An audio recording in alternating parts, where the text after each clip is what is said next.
Welcome to the Blockchain Lawyers Podcast. This podcast is brought to you by Dennis Hilleman and the Blockchain Lawyers Network. Hey, do you want to be part of a network of lawyers and IT experts discussing blockchain?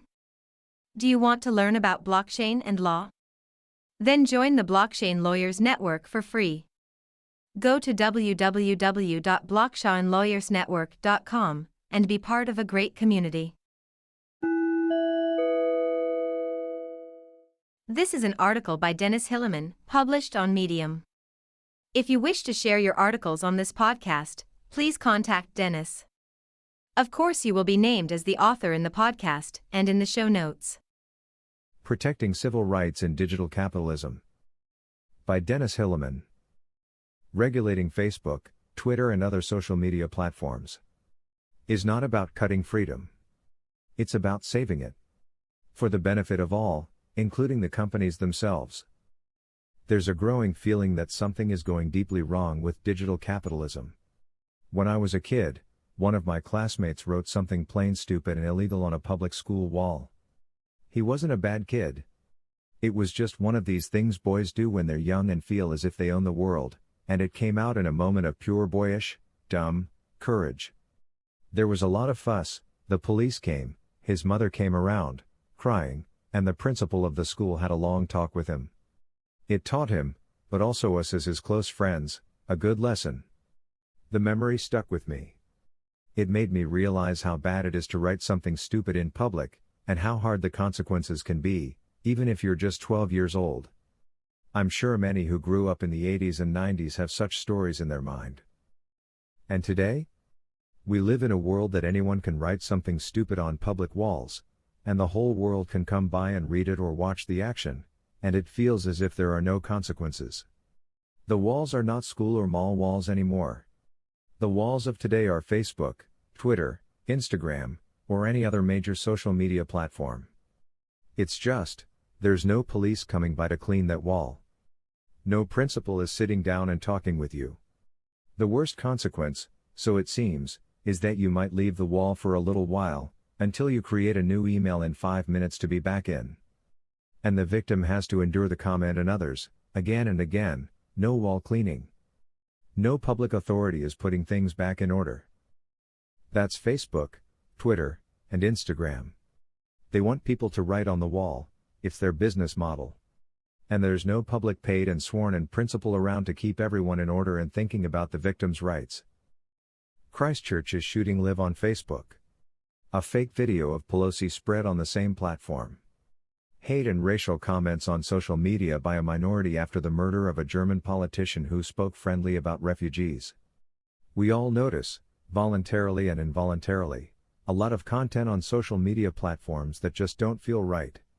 It's not the majority, but it's also not a minority someone stumbles upon by accident. Some of this content is plain criminal, motivating viewers and readers to commit crimes themselves. Other content is racial or degrading towards minorities or individuals.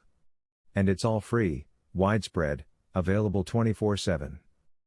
Should we accept this all and tell us, if you want to have the freedom of the internet, free speech, and global platforms, then live with the consequences?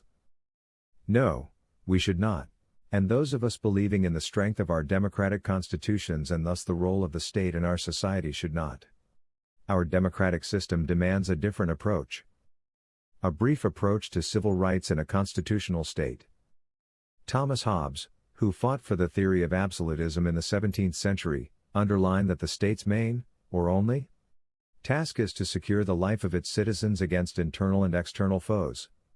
The modern political system had initially been developed as a power and peace unit, with one monopoly of power of the state and with the absolute peace obligation of its citizens. The state met the mutual fear of violence, civil war, or external attacks. It satisfied the basic need for security of people against the force of fellow human beings and external influences. The modern constitutional state is founded on an essential development of these security purposes of the state. Today, our civil rights represent a wall of freedom against the state primarily, making sure the state's protective power for its citizen does not turn into oppression, as the absolute state did back a few hundred years ago. This is a fundamental idea everyone would agree on. We want the police to come when we are in need, protection element, We do not want it to hang around when we have a barbecue with our friends to know what we're talking about, defensive element of our civil rights.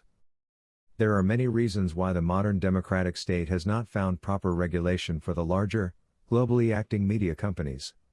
I also think that they can be lead back to those basic principles laid down above. First of all, Facebook, Twitter, Instagram, etc. are not external foes in the eyes of a democratic state, not talking about China here, as they are private companies. Private companies are empowered by democratic states to do their business, as long as they don't pursue the interests of a different state, which would then make them easily compared to an external foe. Just have a look at the discussion of Huawei to understand where this argument is coming from. Furthermore, a company like Facebook or Twitter is acting on a global scale, without it needing an actual residence in a state.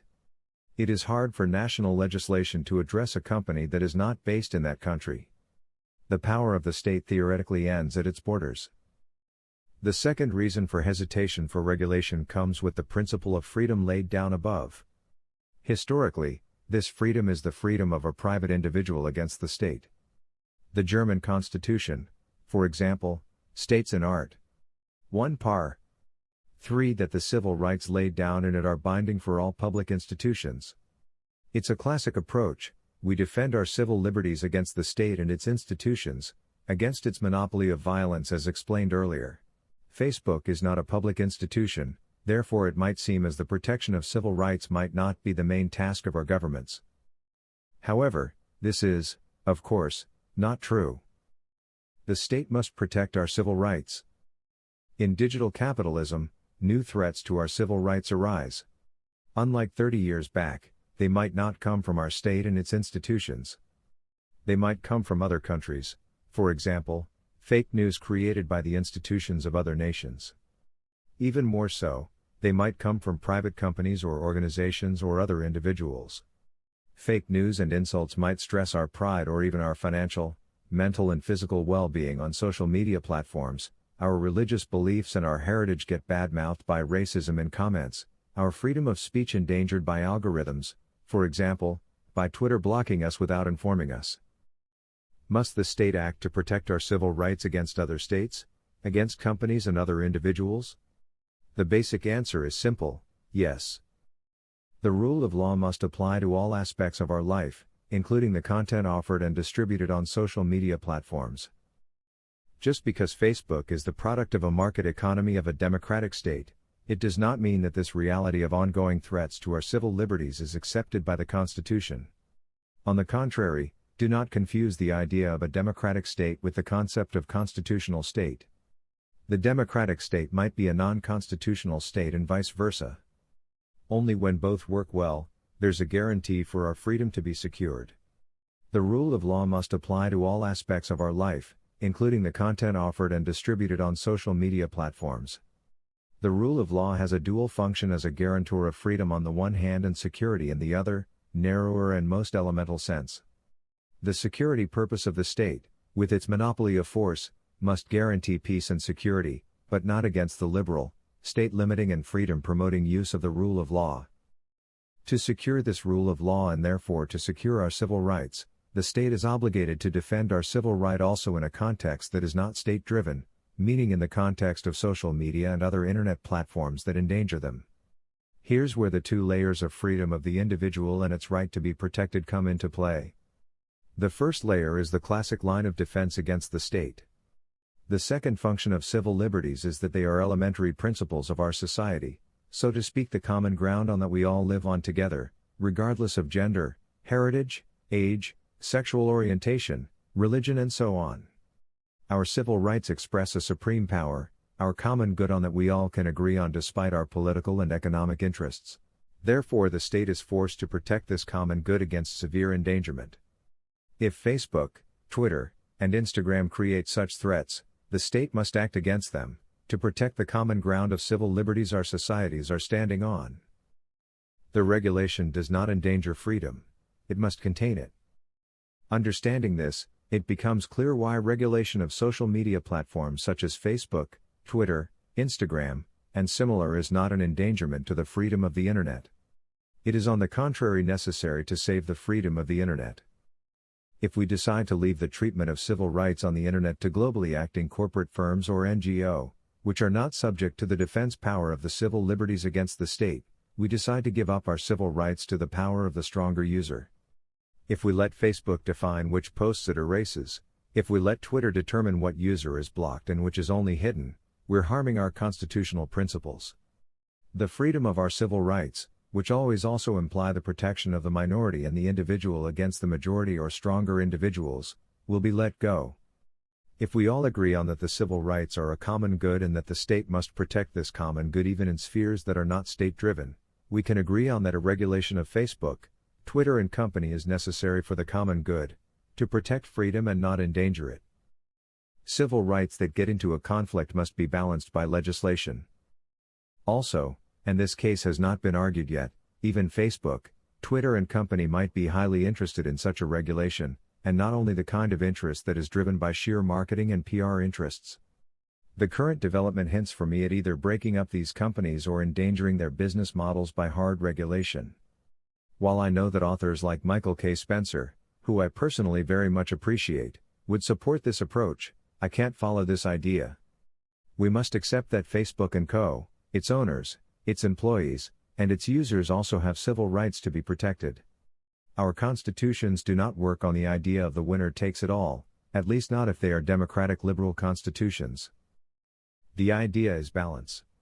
Civil rights that get into a conflict must be balanced by legislation, sometimes highlighting the rights of one group or individual, sometimes of the other, but always depending on the severe, rational, reasons for the overweight of one over the other and never without letting one of them entirely down. In the end, at least in an ideal world, we have a balance driven by legislation and governmental institutions, working on the goal that the civil rights of each individual and the groups can exist in the best way without harming others. The giant tech companies must be open for such a balance, accepting a reasonable regulation and even helping the parliaments and governments working on it in their best interest. If they don't, if they want to run a platform that is not driven by the idea of such a balance, they will pay a high price at the end that goes far beyond simple privacy measures and financial consequences. If they don't respect the rules on their public walls, the principal might shut the walls down, or the police might take them in. The rule of law might be slow in adapting to the digital world. But the rule of law has been there for centuries and is something the majority of individuals can agree on in democratic states. They consider it a must for a peaceful existence. Who, on the other hand, would consider Facebook, Twitter or Instagram a must for a peaceful existence? If you want to learn more about Dennis, please visit his website, theblockchain.lawyer, or connect with him on LinkedIn or Twitter. Until next time, everyone.